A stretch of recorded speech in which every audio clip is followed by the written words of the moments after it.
নমস্কার বন্ধুরা, আমি পম্পা আবারও চলে এলাম নতুন আরেকটি ব্লগ নিয়ে আপনাদের সামনে। আশা করি সবাই সুস্থ আছেন, ভালো আছেন, আর আমরাও কিন্তু সবাই খুব ভালো আছি। তো আজকে বেরিয়ে পড়েছি পুরীতে যত ট্যুরিস্ট স্পটগুলো আছে সেগুলো সব ভিজিট করার জন্য।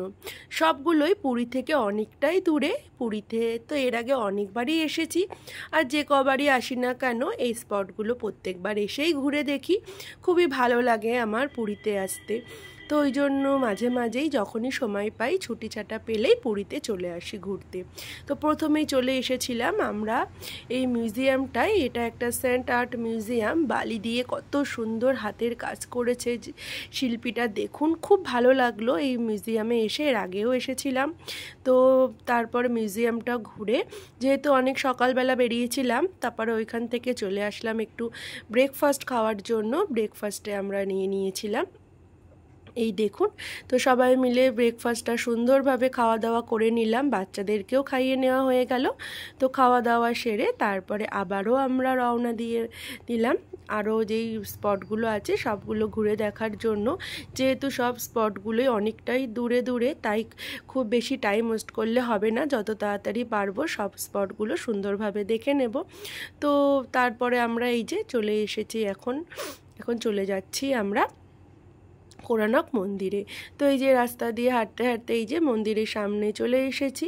এখান থেকে আমরা কিছুক্ষণ দাঁড়িয়ে ওয়েট করছিলাম। তো কর্তা মশাই আর ভাই চলে গিয়েছিল টিকিট কাটার জন্য। আর এই যে সেই সুযোগে দেখুন দুটো বাচ্চা মিলে কত সুন্দর খেলা করছে, বাবিন আর বাবিনের বুনু। এখানে দৌড়াদৌড়ি লাফালাফি করছিল, ওরা একটু খেলা করছিল আর আমরা এখানে দাঁড়িয়েছিলাম। তো তারপরে টিকিট কেটে নিয়ে আসলে আমরা চলে যাচ্ছি এখন ভেতরে। তো এই যে এখানে চেকিং করিয়ে নিয়ে এবার ভেতরে প্রবেশ করলাম। তো ভেতরটায় আসলে প্রত্যেকবারই খুবই ভালো লাগে। আর প্রচণ্ড গরম ছিল আমরা যেদিন গিয়েছিলাম। তো এই গরমের মধ্যে অনেকটাই কষ্ট হচ্ছিল, কিন্তু ঘুরতে বেরোলে যতই কষ্ট হোক না কেন ঘুরতে তো হবেই, বেশ ভালোই লাগছিল। তো এই দেখুন একটু মেঘলা মেঘলা ওয়েদার ছিল, কিন্তু বৃষ্টি হচ্ছিল না, তাই জন্য আরও গরমটা কিন্তু ওই দিনকে খুব বেশি পড়েছিল। তো চলুন চারপাশটা একটু সুন্দরভাবে ঘুরে দেখে নিই। বেশিক্ষণ সময় এখানে নষ্ট করব না, আরও অনেক জায়গায় ঘুরতে হবে, তাই এখানে কয়েকটা ছবি ভিডিও করে নিয়ে তারপরে আমরা এবার আস্তে আস্তে এখান থেকে বেরিয়ে যাব। তো এই দেখুন বাবিনের বাবা সুন্দর সুন্দর ভিডিও করে দিচ্ছে, তাই আপনাদের সঙ্গে সমস্ত মুহূর্তগুলো আমি শেয়ার করতে পারলাম। আর এই যে বাবিন আমার ভিডিও করা দেখে ও বলল, মা আমাকেও একটু এভাবে ভিডিও বানিয়ে দাও। তাই ওকে একটু ভিডিও বানিয়ে দিলাম। আর ওইখান থেকে বেরিয়ে অবস্থা তো খুবই খারাপ হয়ে গিয়েছিল, প্রচণ্ড গরম লাগছিল, তাই একটু ডাব খেয়ে একটুখানি শরীরটাকে ঠান্ডা করে নিলাম। তারপরে কিন্তু খেয়ে নিলাম এখানের স্পেশাল দই বড়া। এই দই বড়াটা ঠিক আমাদের এখানের মতো না, ওখানে দই বড়াটা সম্পূর্ণ আলাদা। তো খেতে মোটামুটি ভালোই লেগেছে। তারপরে ওইখান থেকেই দেখুন চলে যাচ্ছি এখন ধবলগিরিতে। তো ধবলগিরিতে তো আপনারা জানেন একটু পাহাড়ের ওপরে উঠতে হয়। তো এই দেখুন পাহাড়ি রাস্তা দিয়ে এই যে গাড়িটা ওখানে পার্কিং করে এখন আমরা চলে যাচ্ছি ধবলগিরির মন্দিরের ভেতরে। এই যে ঠাকুর দর্শন করে নিলাম, নিয়ে এখানটায় বাবিনের বাবা একটু পুজো দিয়ে তারপরে আমরা একটু চারপাশটা খুব সুন্দরভাবে ঘুরে দেখলাম। খুবই ভালো লাগে এখানে আসলে। তো চলুন এবার একটুখানি ওই দিকটা থেকে ঘুরে আসি। দেখুন এই জায়গাটাও একটুখানি ঘুরে দেখে নিই। এখান থেকে না পুরো শহরটাকে দেখতে খুব ভালো লাগছিল, দারুণ লাগছিল। তাই আমিও একটু এখানে দাঁড়িয়ে একটু সুন্দরভাবে ছবি তুলে নিলাম। সুন্দর সুন্দর কিন্তু ছবি উঠেছে এখানে, জানেন তো। তারপরে একটু সবাই মিলে কয়েকটা ছবি তুলে নিয়ে এবার এইখান থেকে বেরিয়ে পড়ব। আরও এখনও অনেকগুলো স্পট ভিজিট করতে হবে, তাই এক জায়গায় বেশি সময় নষ্ট করলে হবে না, কারণ সব স্পটগুলোই তো আবার 5টার মধ্যে বন্ধ হয়ে যায়, তাই যত তাড়াতাড়ি সম্ভব সমস্তগুলো দেখে নিতে হবে। তো এখান থেকে বাবিন এই চকলেট দেখে, দেখুন এখানে কত রকমের ভ্যারাইটিস চকলেট ছিল, ওখান থেকে বাবিন কয়েকটা চকলেট কিনে নিল।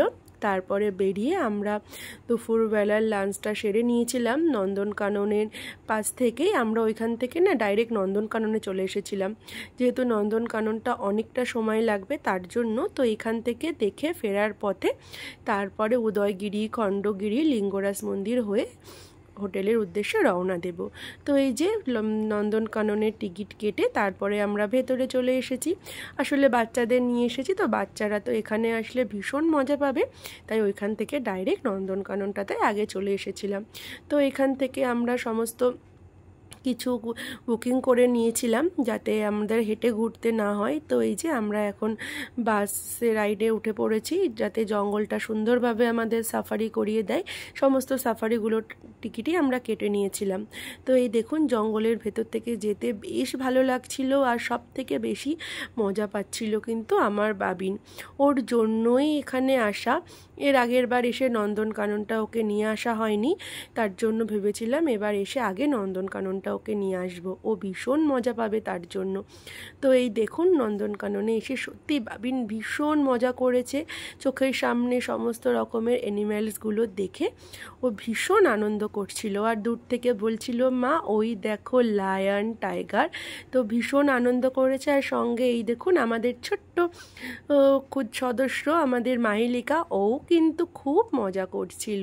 ও একটু ঘুমিয়ে পড়েছিল, কিন্তু যেই সাফারিতে উঠেছে ও সঙ্গে সঙ্গে ঘুম থেকে উঠে ও ভীষণ মজা করছিল। দাদা আর বনু মিলে ভীষণ আনন্দ করেছে এই সাফারিগুলোতে।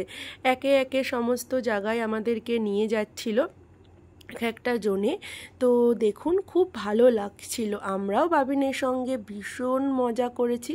আসলে বাচ্চারা চোখের সামনে মজা করতে দেখলে বাবা মা তার থেকে আনন্দের কিন্তু আর কিছুই হয় না। তো ওই দেখুন ওই দূরে দেখা যাচ্ছে ভাল্লুক। তো ভাল্লুক দেখে আমার বাবিনের মুখের হাসিটা তো দেখার মতো ছিল। ও ভীষণ মজা করছিল, ও মজা করে বলছিল মা চলো ভাল্লুকের সামনে থেকে ঘুরে আসি। আসলে বাচ্চাদের মনে বিভিন্ন ধরনের তো প্রশ্ন ওঠে। আর অজস্র কিন্তু আমরা হরিণ দেখেছি, হরিণ আর পিকক কিন্তু এখানে ভর্তি ছিল। তো পিকক দেখতে দেখতে মনে হচ্ছিল যদি একটু পেখম মেলতো তাহলে তো ভালোই হতো। যেমন ভাবা তেমন কাজ, দেখি সঙ্গে সঙ্গে পিককটা কি সুন্দর দেখুন পেখম মেলে রয়েছে। এই এত সুন্দর অপরূপ দৃশ্য দু চোখে দেখার মতো শান্তি কিন্তু আর কিছুতেই নেই। খুব ভালো লাগলো। তো আমাদের সাফারিটা হয়ে গিয়েছে, এবার আমরা ওখান থেকে নেমে আর একটা সাফারিতে উঠে পড়লাম। এবার আমাদের চারপাশটা খুব সুন্দরভাবে ঘুরে দেখাবে।